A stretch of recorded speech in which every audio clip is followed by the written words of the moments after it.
Welcome to The Last Breakfast. Please enjoy the video. You start by removing laces and insoles so you can reach the mesh edges. This prevents dye transfer.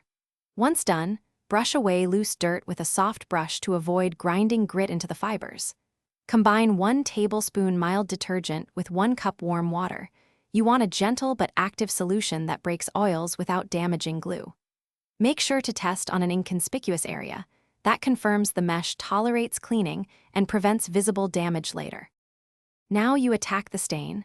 Dip a soft toothbrush or microfiber cloth into the solution and work from the stain edge toward the center to avoid spreading. For persistent marks, make a paste of 1 teaspoon baking soda and a few drops of water and gently apply.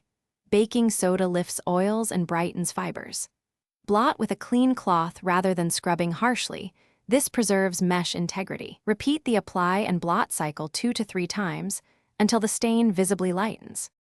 Finish by rinsing the treated area with cool water to remove soap residue. Squeeze gently to expel water but avoid twisting the mesh.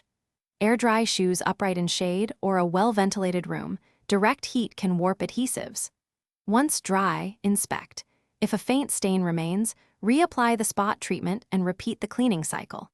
If an organic stain persists, you can try a diluted hydrogen peroxide spot test. Proceed only after confirming color fastness to avoid discoloration. Thanks for watching. If this was helpful, leave a like and consider subscribing. See you next time.